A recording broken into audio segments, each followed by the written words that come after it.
এসেছে সত্য, ওয়াজাহাকাল বাতিল চলে গেছে মিথ্যে।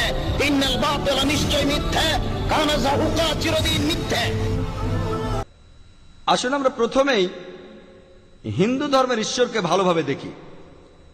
যদি কোনো হিন্দুকে প্রশ্ন করেন, একজন সাধারণ হিন্দুকে, যে আপনার ধর্মে কতজন স্রষ্টা আছেন, কেউ বলবে 3 জন, কেউ বলবে 100 জন, কেউ বলবে 1000, আর কেউ হয়তো বলবে 33 কোটি 330 মিলিয়ন। কিন্তু যদি কোনো জ্ঞানী হিন্দুকে জিজ্ঞেস করেন, যিনি আসলেই তার ধর্মগ্রন্থগুলি সম্পর্কে জানেন, তিনি আপনাকে বলতে পারবেন যে হিন্দুদের উচিত হবে এক ঈশ্বরের উপাসনা করা, আর তাদের উচিত হবে এক স্রষ্টায় বিশ্বাস করা। তবে সাধারণ হিন্দুরা এখন যে দর্শনে বিশ্বাস করে সেটার নাম হলো প্যান্থেইজম। সাধারণ হিন্দুরা বলবে যে সবকিছুই স্রষ্টা, গাছ স্রষ্টা, সূর্য স্রষ্টা, চাঁদ স্রষ্টা, বানর স্রষ্টা, মানুষের স্রষ্টা, সাপও স্রষ্টা। তবে আমরা মুসলমানরা বলি যে সবকিছু স্রষ্টার। স্রষ্টা শব্দটার পর একটা র, সবকিছুর মালিক হলেন স্রষ্টা। গাছের মালিক স্রষ্টা, সূর্যের মালিক স্রষ্টা, চাঁদের মালিক স্রষ্টা, বানরের মালিক স্রষ্টা, মানুষের মালিক স্রষ্টা, সাপের মালিকও স্রষ্টা। তবে হিন্দু আর মুসলিম আমাদের মধ্যে প্রধান পার্থক্যটা হলো যে সাধারণ একজন হিন্দু বলে সবকিছুই হলো স্রষ্টা, আর আমরা মুসলিমরা বলি সবকিছু স্রষ্টার। স্রষ্টা শব্দটার পর একটা র, আমাদের প্রধান পার্থক্যটা হলো এই র অক্ষরটা। যদি আমরা এই র অক্ষরটার সমস্যার সমাধান করতে পারি, হিন্দু আর মুসলিমরা এক হতে পারবো। সেটা কিভাবে করব? কোরআন বলছে, তাআলাউ ইলা কালিমাতিন সাওয়াইন বাইনানা বাইনাকুম, এসো সেই কথায় যাহা আমাদের এবং তোমাদের মধ্যে এক। প্রথম কথাটা কি? আল্লাহ না'বুদা ইল্লাল্লাহ, আমরা আল্লাহ ছাড়া কারো ইবাদত করি না। আর হিন্দু ধর্মের অনুসারীরা যে গ্রন্থটা সবচেয়ে বেশি পড়ে সেটা হলো ভগবদ গীতা। যদি আপনি ভগবদ গীতা পড়েন, 2য় অধ্যায়ের 20 অনুচ্ছেদে বলা হচ্ছে যে মানুষগুলোর জ্ঞান আর বুদ্ধিকে চুরি করে নিয়েছে জাগতিক আশা আকাঙ্ক্ষা, তারা অপদেবতার পুজো করে। তার অর্থ, যেসব মানুষের জ্ঞান বুদ্ধিকে জাগতিক আশা আকাঙ্ক্ষা চুরি করে নিয়েছে, তারাই অপদেবতার পুজো করে এক সৃষ্টিকর্তাকে বাদ দিয়ে। আর আপনি যদি উপনিষদ পড়েন, হিন্দু ধর্মের আরেকটা পবিত্র ধর্মগ্রন্থ, এর উল্লেখ আছে ছন্দগীয় উপনিষদে 6ষ্ঠ অধ্যায়ে 2য় পরিচ্ছেদের 1ম অনুচ্ছেদে। একম এবিদিত্যম, সৃষ্টিকর্তা শুধুমাত্র একজনই, দ্বিতীয় কেউ নেই। এছাড়াও শ্বেতাক্ষেত্র উপনিষদে উল্লেখ আছে 6ষ্ঠ অধ্যায়ের 9 অনুচ্ছেদে, না কস্য কসিজ জনিতা না কদিপা। এর মানে সৃষ্টিকর্তার, সর্বশক্তিমান স্রষ্টার কোনো প্রভুই নেই, আর তার কোনো মা বাবাও নেই। আরো উল্লেখ আছে শ্বেতাক্ষেত্র উপনিষদে 4র্থ অধ্যায়ের 19 অনুচ্ছেদে, না তস্য প্রতিমা অস্তি, সৃষ্টিকর্তার কোনো প্রতিমূর্তি নেই।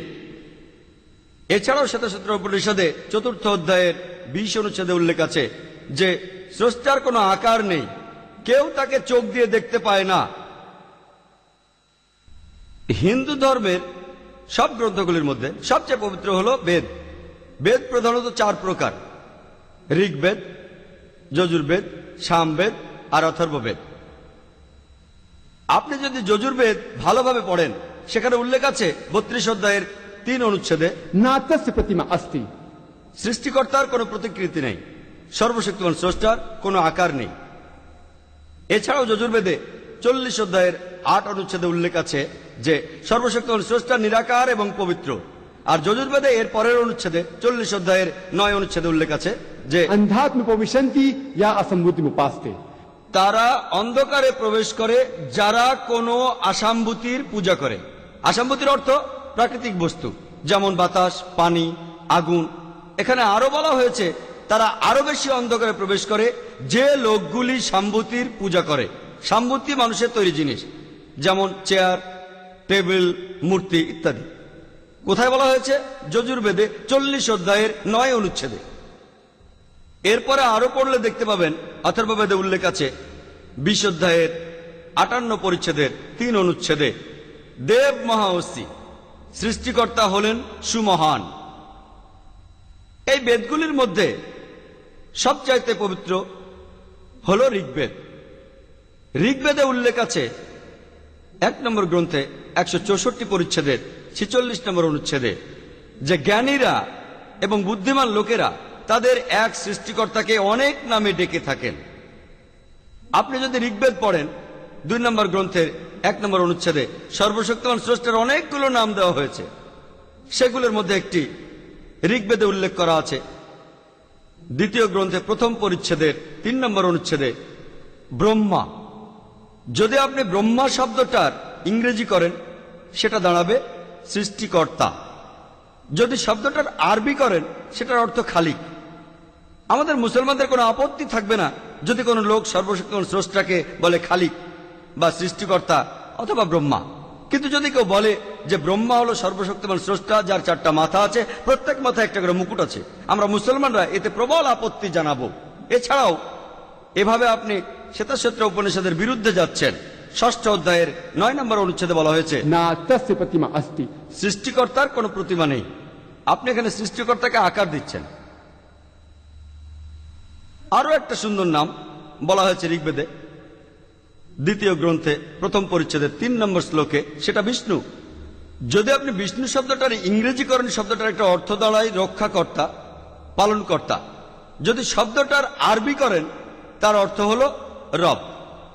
আমাদের কোনো আপত্তি নেই যদি কেউ সর্বশক্তিমান স্রষ্টাকে বলে রব বা রক্ষাকর্তা বা পালনকর্তা বা বিষ্ণু। কিন্তু যদি কেউ বলে বিষ্ণু হলো সেই সৃষ্টিকর্তা যার 4টা হাত আছে, তার একটা হাতে আছে চক্র, একটা চাকা, আর একটা হাতে আছে পদ্ম, আমরা মুসলিমরা এতে প্রবল আপত্তি জানাবো। এছাড়াও আপনি সর্বশক্তিমান স্রষ্টাকে একটা আকার দিচ্ছেন, যজুর্বেদের বিরুদ্ধে যাচ্ছেন। 32 অধ্যায় 3 অনুচ্ছেদে উল্লেখ আছে না তস্য প্রতিমা अस्ति। সৃষ্টিকর্তার কোনো প্রতিমূর্তি নেই। এছাড়াও ঋগ্বেদে বলা হয়েছে 1ম অধ্যায়ের 1ম অনুচ্ছেদে মা চিদনিধি সংসদ। শুধু তাকেই বন্দনা করা উচিত, একমাত্র তাকেই উপাসনা করো। ঋগ্বেদে উল্লেখ করা আছে 6ষ্ঠ অধ্যায়ের 45 পরিচ্ছেদের 16 অনুচ্ছেদে या एक मुश्ती ही। ঈশ্বর মাত্র একজনই, শুধু তারই উপাসনা করো। আর ব্রহ্মসূত্র, যেটা হলো হিন্দু ধর্মের মূল বিশ্বাস, সেটা বলছে एकम ब्रह्म दुस्त्या नास्ते निया नास्ते किंचन। ভগবান একই है, दूसरा नहीं है, नहीं है, नहीं है, जरा भी नहीं है। স্রষ্টা মাত্র একজনই, দ্বিতীয় কেউ নেই, কেউ নেই, কেউ নেই, আর কখনো কেউ ছিলও না। আপনি যদি হিন্দু ধর্ম গ্রন্থগুলো পড়েন আপনি তাহলে হিন্দু ধর্মের সৃষ্টিকর্তার ধারণাকে ভালোভাবে বুঝতে পারবেন।